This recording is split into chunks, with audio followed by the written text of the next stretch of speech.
सनातनियों के साथ अन्याय है, जो कि ये परिवारे अभी मैं भिंड में 3 केस नजर में आए। एक हुआ है लाहौर क्षेत्र में, एक भिंड प्रॉपर क्षेत्र में, एक दमोह में। तो इन केसों के मामले में हम ज्ञापन देना चाहते हैं कि ये किस प्रकार से आप बिना जांच के, पड़ताल के, बिना एविडेंस के, बिना किसी इन्वेस्टिगेशन के केस दर्ज करके और सवर्णों को, सनातनियों को जेल भेज देते हैं। कम से कम सुनवाई का मौका तो दें। दूसरी चीज ये कि आप जानते हैं, ये पुलिस प्रशासन पूरी तरह जानता है कि SC/ST एक्ट के अंतर्गत जितने केस दर्ज होते हैं वो 99.99% सब फ्रॉड फर्जी होते हैं।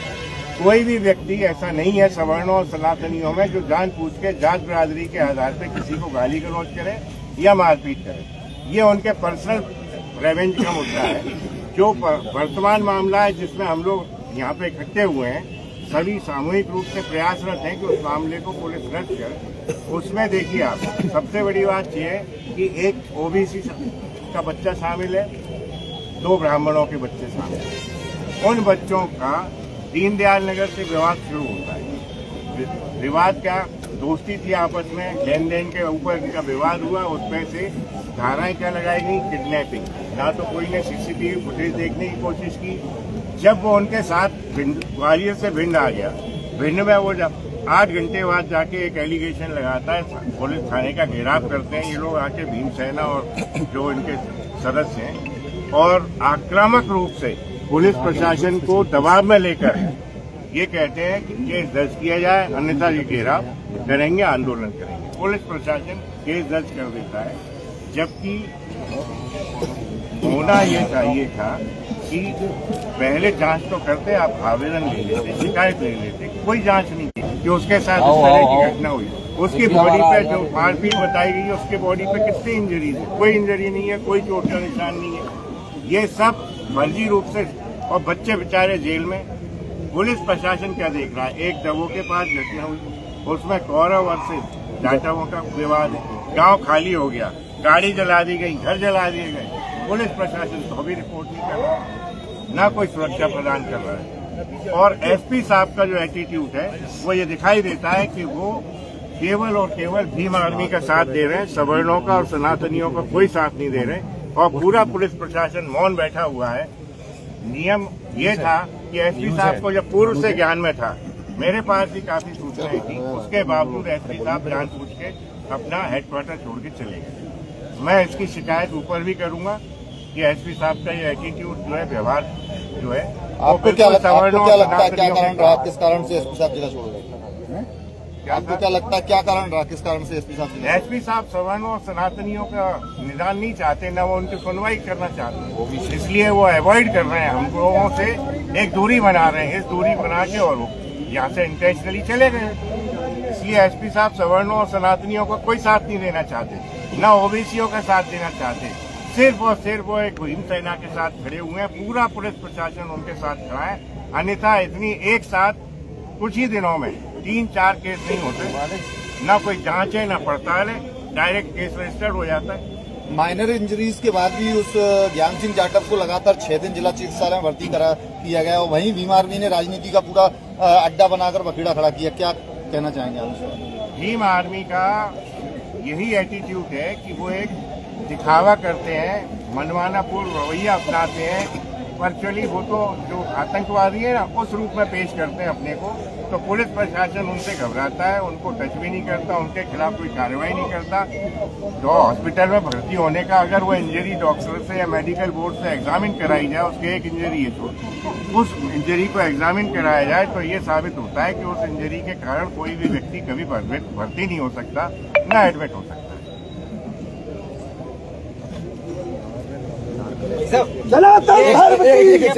भगौरिया जी हैं कल्याणपुरा के, इन पर भी अभी फर्जी मुकदमा दर्ज किया है और इन पे बेगुनाही के सारे सबूत हैं, पर अभी इन पे एट्रोसिटी एक्ट लगाया गया है और बेगुनाही के इन पे सारे सबूत हैं। ये देखिए, एक भगौरिया जी के FIR इनके बेगुनाही के सबूत पुलिस सुनना नहीं चाहती। इसका आशय ही ये है कि पुलिस सनातनी और सवर्णों के साथ नहीं है, और न प्रशासन है और न शासन है। और इस आवाज को अगर सनातनी उठाते हैं तो मैं उनके साथ खड़ा हुआ हूँ। आप ही मेरी आवाज हो, आप ही मेरा साहस हो और आप ही मेरा साथ। जिंदाबाद जिंदाबाद जिंदाबाद, बेगुनाही के सारे सबूत हैं हमारे पास। हम तुम्हारे साथ हैं, हम तुम्हारे साथ हैं।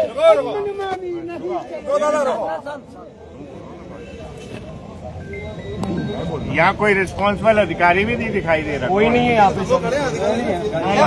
आके और दूसरी बात ये, इतने अभ्यावेदन, इतने ज्ञापन पहले दिए गए, उन पर क्या कार्रवाई होगी, इसका भी तो हमें नॉलेज होनी चाहिए। नहीं तो वो बात तो करें कहाँ है। हम कमरे में और चैम्बर में बात नहीं करेंगे, सबके सामने करेंगे। बुला लीजिए, बुला लीजिए। अनिल मिश्रा जिंदाबाद जिंदाबाद, अनिल मिश्रा जिंदाबाद। थोड़ी जगह दे दीजिए, मीडिया का जाएगी। बिना जांच के एफआईआर करना बंद करो।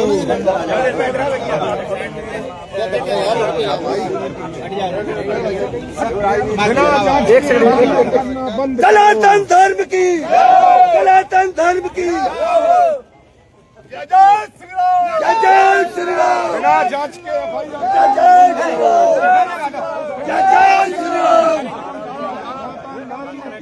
सनातन एकता जिंदाबाद, सनातन एकता। जो इन लोगों ने ज्ञापन दिए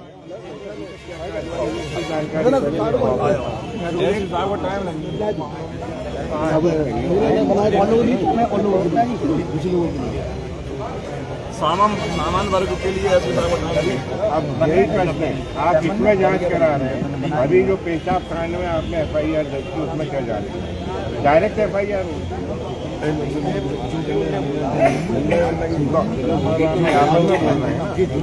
अब आप देखिए 4 केस अभी मैं जानता हूँ, कोई एविडेंस तो फॉरेंसिक से आ सकता है, उसमें दोनों चीजें मिली भाई। तो फिर एफआईआर जब तक रजिस्टर्ड करके जेल कैसे देंगे? ये तो गलत है। हमने धारा ऐसी कोई बता दें आप। SC ST एक्ट तो कैसे लगेगा? आपने भी पढ़ा है, मैंने भी पढ़ा है। SC ST एक्ट में अकेले में नहीं, केवल अकेला नहीं, किडनैपिंग तो हो ही नहीं सकती। वीडियो फुटेज जो बता रही है, साथ में ग्वालियर से आ रहा है, बेचा आप बेचना में ही तो भेज दिया पहले, नहीं भेजना चाहिए था। मेरा ये है, तो आपके द्वारा पहले भी बताया गया। विवेचना करने को विवेचना करके भेजा जाएगा डायरेक्ट जेल। आज अगर आप एफआईआर लगाएंगे, सोचना समझा दबाव बना दिया जेल काला कानून है। हाँ, पाकिस्तान में थोड़ी आए हम लोग।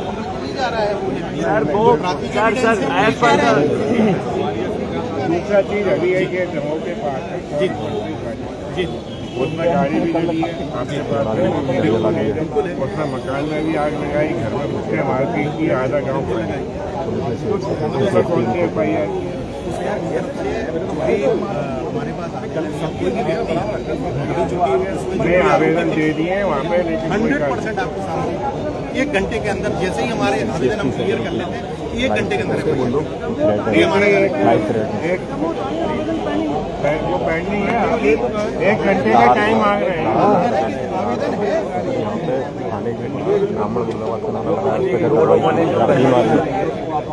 ब्राह्मण मुर्दाबाद से नारा खुलेआम आने के बाद लगाया है। प्रॉपरली मिल जाए, फिर देखिए, एक होता है कि सोशल मीडिया पे होना, और एक होता है देखिए मैं एक बार बताऊँ, ब्राह्मण मुर्दाबाद या ठाकुर मुर्दाबाद तो पूरी एप्लीकेबल नहीं हुआ, केवल ज़्यादा से ज़्यादा पुलिस छोटा रिपोर्ट होता है। लेकिन SC ST एक्ट ऐसा हथियार है जिसमें कम से कम जांच पड़ताल करके ही लगाया जाना चाहिए। स्टूडेंट्स की, कर्मचारियों की लाइफ खराब हो जाना चाहिए। सही बात है। पहले भी इस मामले पे आपको मालूम है, सुप्रीम कोर्ट ने जब डिसीजन दिया था कि जांच के बाद ही दर्ज होगा, लेकिन जांच उस हो पे ही नहीं रही। हुआ ही नहीं। कोर्ट ने फिर उसको रिवाइव कर दिया, कैबिनेट ने रिवाइव कर देखना दिया, पड़ेगा वेदर इट कैन बी और इट कुड बी इम्पोज्ड और नॉट। और उसमें ग्रेविटी की भी बात। ग्रेविटी इसमें कहाँ है? ग्रेविटी इसमें उसकी इंजीनियरिंग नहीं है, 8 दिन भर्ती होता है। आप तो कानून के पूरे जानकार हो भाई साहब। हमारा तो इसमें हमारा निवेदन ये है कि आप पूरी जांच और इन्वेस्टिगेशन करके सीख PR और FR जो भी लगती है वो बिल्कुल। दूसरा और सौरभ वाले मामले में जो भाव हुआ है लार में मिले लार में उसमें हमें FIR चाहिए आपसे। आप अंदर आ जाओ, मैं नहीं, आपको बता देता हूँ। नहीं उस मामले की किस लगाया ब्राह्मण पर आवेदन आ गया क्या? मैंने सुबह ही बात की, तो आवेदन आ जाए कल करा दूंगा, उसमें कोई दिक्कत नहीं। कल कराना ही, वो तो आगजनी का तो कराना ही कराना। आपको एक ज्ञान में और लाऊं मैं, आपके ज्ञान में मुझसे ज्यादा है। मुझे ये क्लासेस चलती हैं कि कैसे SC ST एक्ट को इम्पोज कराया जाए, उसके ट्यूशन चलते हैं, कोचिंगें चल रही हैं, उसके बाद ये लगवाए जाते हैं। तो इनमें तो जांच ऐसा करनी कुछ भी चाहिए। नहीं है। अरे मेरे पास सर लार में हुआ, लार में सर लार में हुआ, लार में सर 2 ब्राह्मणों क्लास में पढ़ाते हुए एविडेंस है, वीडियो जिनमें ये सिखाया जाता है कि SC ST एक्ट को लगाने के लिए क्या करना है। और आप देख लीजिए, होता भी वही है कि एक आदमी नहीं आता कभी भी, पूरी भीड़ आती है आतंकवादियों की तरह, थाने का घेराव होता है और सब बच्चे महिलाएं सब शामिल होते हैं और आप दबाव में आके लार में लगे 2 केस लगे। और हम यहाँ पे खड़े होके ज्ञापन दे चुके लोग हमारे, उसके बाद कोई FIR दर्ज। तो हमारा आग्रह यही है आपसे कि आप ये भदौरिया नहीं है, आ जाओ उधर। ज्ञापन देने के बाद दोबारा लाइव आके वही बात फिर कह रहे हैं, मैं अजीब हूँ अपने बयान पर। फुल एविडेंस है।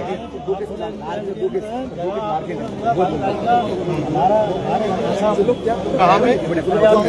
अच्छा ठीक है। 11 अक्टूबर 2024 ओके। उसमें क्या है, पता लगता है दूसरे के माध्यम से आप आवेदन दीजिए, मैं खुद उसकी जांच करूँगा। और अगर उसमें आप मुझे दीजिए, मैं खुद जांच करता हूँ। अगर उसमें कोई भी एविडेंस नहीं है तो आपको FIR मिलेगा उसका। ठीक है, मैं विश्वास दिला रहा हूँ ना, मैं कह रहा हूँ अगर उसमें एविडेंस नहीं है तो FIR ठीक है। मेरा कहना ये है कि अगर आपके पास जो भी आवेदन आते हैं, एक आवेदन की कॉपी आप दे रहे हैं ना, मेरे को दे दो, मैं जांच दे ठीक है। लाहौर में भी अभी 2 केस हुए हैं ब्राह्मणों के ऊपर।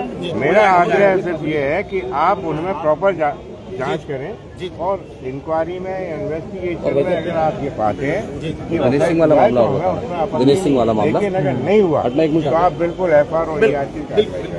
और मेरा एक निवेदन ये है कि पहले एक बार पूरी तरह से सेटिस्फाइड हो, तब जाके जेल भेजें। ऐसा देखो, दिनेश सिंह जी वाला मामला और है दुर्बी थाने में, जो उस पर उसकी बच्ची के 8 साल की बच्ची के पोस्टर वगैरह जो लगाए हैं, भाई साहब पूरी थाने में एप्लीकेशन दिया हुआ है उसका, तो उसमें भाई साहब कार्रवाई नहीं हो रही है। DI साहब का कहना ये है, हमें ऊपर से निर्देश मिलेगा तभी कर पाएंगे। आप हमें बताइए। जी दस्तखत जी भाई आप हमें बताइए, हम व्यक्तिगत तौर पर जी कब से आ गए? टाइम ही होना चाहिए। विधानसभा पहली बार ऐसा हुआ जहाँ भाई लोग पूरे वो हैं, पहली बार ऐसा लोग विधानसभा हुआ और लोकसभा एक भी चार्टर नहीं। अभी तो केस लग रहा है बार आप कौन सा? छोड़ रहे क्या अच्छा पल्लवी जबलपुर है वो मेरा वाला। आप तो अब क्या करोगे, एडिशनल ही तक तो बन पाया, नहीं तो IAS हो गए होते हैं। भैया नीचे कर लो, व्यक्तिगत बात है।